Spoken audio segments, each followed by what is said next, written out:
नमस्कार. सर्वप्रथम तुम्हा सर्वांना श्री स्वामी समर्थ.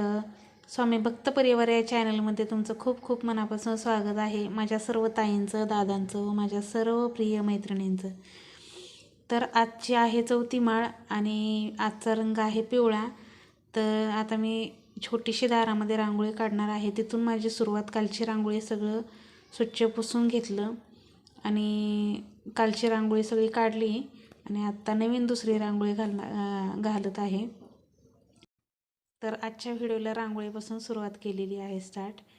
तर बघा मी माझ्या हाताने आज दररोजचं छाप उठवते, पण आज मी छान अशी रांगोळी काढलेली आहे.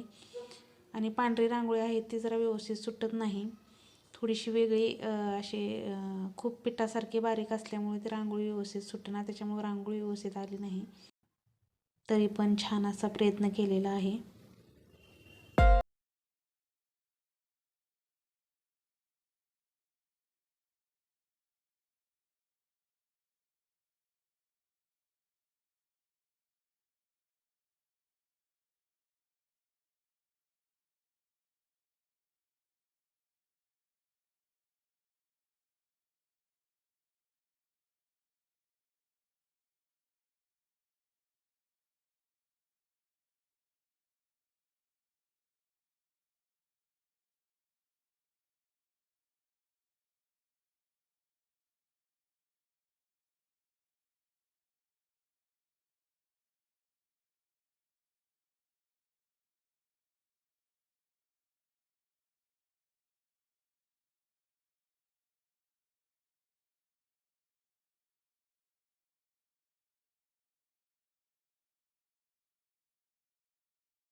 बघा सुंदर अशी रांगोळी काढून झालेली आहे आणि दार किती सुंदर दिसते.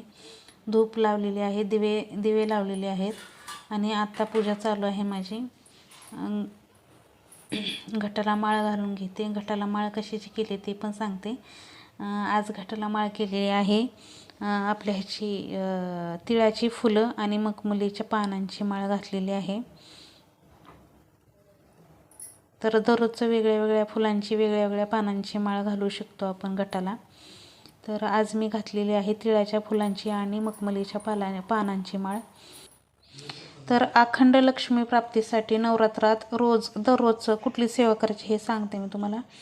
तर अखंड लक्ष्मी प्राप्तीसाठी श्रीयंत्रावर रोज लक्ष्मी प्राप्तीसाठी सेवा करायची. रोज रात्री श्रीयंत्रावर कुंकुमार्चन करायचं. संध्याकाळी ज्यावेळेस दिवे लागण होते तर त्यावेळेस कुंकुमार्चन करायचं. आणि कुंकुमार्चन करताना काय काय सेवा करायची तेही सांगते. 1 माळ लक्ष्मी गायत्री मंत्र म्हणायचा, 1 माळ विष्णू गायत्री मंत्र, 1 माळ कुबेर मंत्र, व्यंकटेश स्तोत्र आणि श्रीसूक्त 1 वेळा. सर्व स्तोत्र मंत्र आपल्या स्वामीचे नित्यसेवा स्तोत्र मंत्र पुस्तक आहे ना, त्या पुस्तकामध्ये हे सर्व स्तोत्र आणि मंत्र आहेत.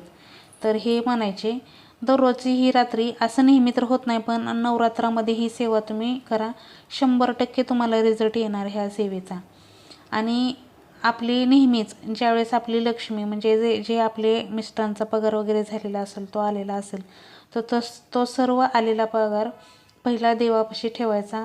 त्या दिवशी खर्च करायचा नाही, आपल्या देवघरात ठेवायची आणि दुसऱ्या दिवशीपासून तर रात्रभर देवघरामध्ये ठेवायची आणि दुसऱ्या दिवशी खर्च करायचे. तर त्याच्यातले 10-11 रुपये आपले काढून देवघरातच ठेवायचे आणि ते एकदम दरवेळेसचे साठलेले असे कुठल्या तरी मंदिरात तुम्ही त्याचा प्रसाद न्यायचा. तर अशा प्रकारे हे सेवा करायची. आणि फलश्रुती ही सर्वात शेवटी म्हणायची 16व्या वेळेस. तर असं कुंकुमार्चन. आणि कुंकुमार्चन कसं करायचं हे तर सर्वांनाच माहीत असेल. आपले अंगठा आणि आपली मधले 2 बोटं, मधलं बोट आणि करंगळीच्या शेजारचं बोट, तर ह्या 3 बोटांनी श्रीयंत्रावर कुंकुमार्चन करायचं. तर हे तर सर्वांनाच माहीत असेल, तरीही सांगते मी. आणि ही सेवा करून बघा तुम्ही नवरात्रामध्ये. तर ह्या सेवेचा खूप प्रभावी सेवा आहे. तर नवरात्रामध्ये ही सेवा केलेल्याचं खूप फळ मिळतं आणि सेवेमध्ये जे आहेत ते तर ही सेवा करून पहा सर्वांनी म्हणायचे. तर जी मला माहिती होती मी तुमच्यापर्यंत पोहोचवली थोडक्यामध्ये. तर आता चालू आहे माझी आपल्या देवीची आरती. तर जी मी घरी करते नेहमी आपली दुर्गे दुर्गट भारी ही माझी आरती. तर ती आरती चालू आहे.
आरती करून झाल्यावर किती प्रसन्न वातावरण राहतं बघा. धूप दीप त्याचा सुगंध खूप दरवळतो सगळ्या घरामध्ये.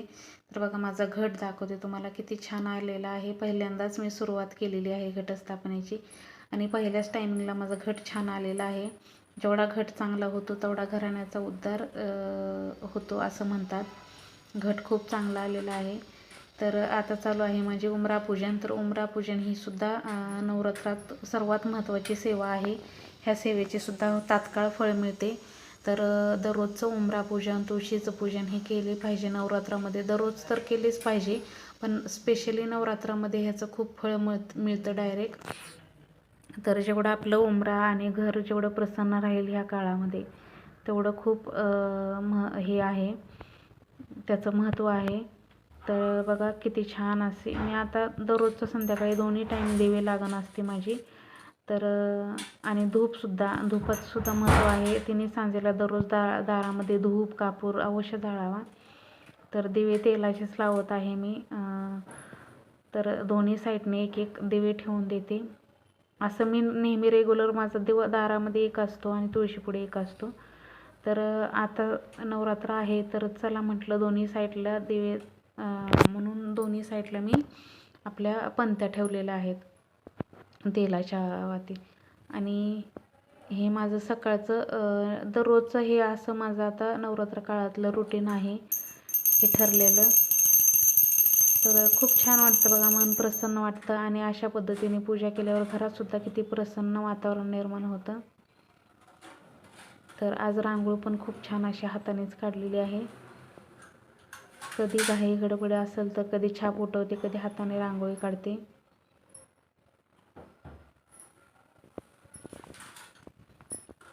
तर झालेले आहे आता आपले उंबरापूजन.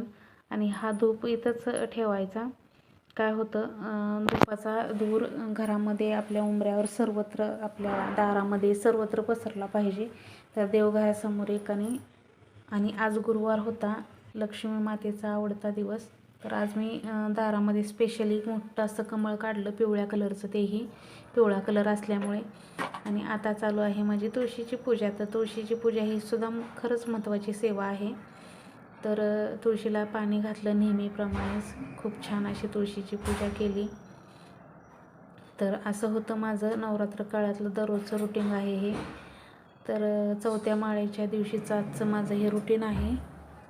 चला तर मग व्हिडिओ आवडल्यास व्हिडिओला लाईक करा, शेअर करा आणि स्वामी भक्त परिवार या चॅनलला सबस्क्राईब करा.